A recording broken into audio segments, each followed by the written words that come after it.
and welcome back to Planet Nibiru. I hope you have had a very wonderful holiday season. I hope you had a very Merry Christmas, and I wish you all the best in 2017 as we move into a new year. I'd like to take this opportunity to specifically thank all of my subscribers, everyone who has participated in the conversations online and who have contacted me via email, folks who have sent in pictures that they have taken, folks who have sent videos. That is a great help to the channel, and it is awesome to be involved with such a great and open-minded community. People who, like myself, are searching or seeking answers to some of these questions, some of it paranormal, some of it just these phenomena like the Mandela effect. And today's we're going to be talking about that specifically. As I've been doing some studying, I took a little time over the Christmas break to really look into residuals and things that kind of prove that the Mandela effect really is real.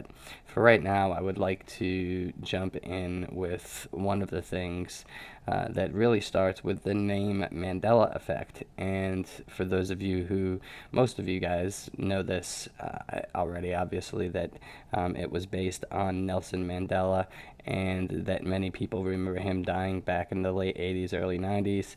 And then, of course, he died in 2013, and we all remember the funeral that he had in 2013. Some people who experienced Mandela effect remember Nelson Mandela dying many, many years ago, well before the funeral in 2013.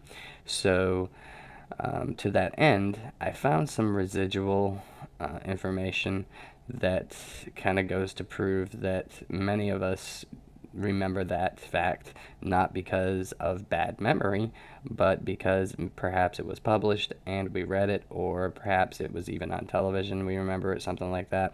But to that end, there was a book written back in 1991, I believe, and the book is called English Alive. And that book specifically states that Nelson Mandela did die in 1991. The book was published on October 1st of 1991, and the title is English Alive. It was written in 1990, was published in 91, and you can clearly see in this book that it says, and this is a non-fiction book, a book on English. It is an educational book for South Africans, so I can't help but wonder why someone who took the time to write a book and who would reference the fact that, the chaos that erupted in the ranks of the political community in South Africa when Nelson Mandela died on the 23rd of July, 1991. How could someone miss that? Why would someone write that in an English book if it was not true?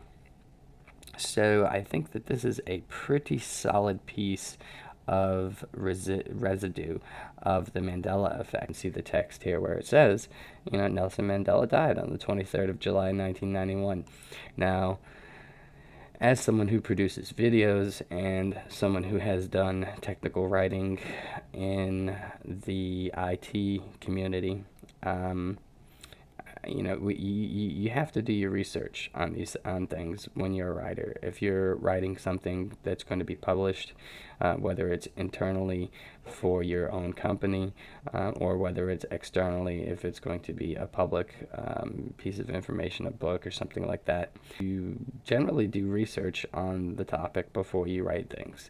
And I would think that any writer worth their salt, especially someone who gets published, would do that as well. So this person wrote this in this book, and I don't think that they wrote this haphazardly, just off the top of their head.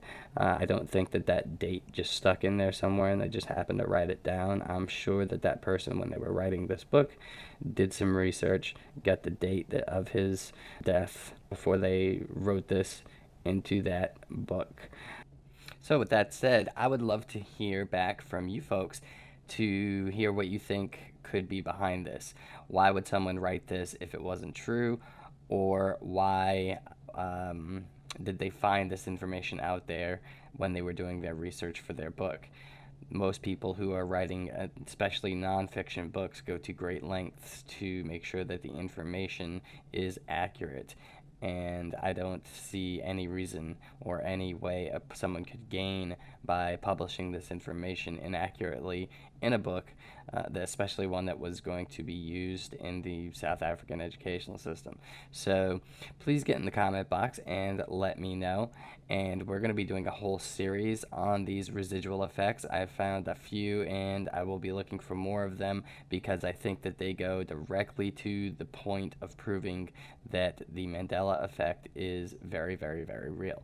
So thank you for watching. Thank you guys for everything, for all the comments, the likes, the shares, all of the things that you've sent to the email box. I have a ton of stuff in there from users, or excuse me, from the subscribers that have sent pictures and videos and stuff, and I have to go through that. I haven't been home throughout the holiday, but I will be going through that and trying to work that into this series, or work them in as I can as I'm focusing on this series of the Mandela effect residue. And we will, of course, be running Planet X updates as usual. So thanks again for watching, and we hope to see you soon.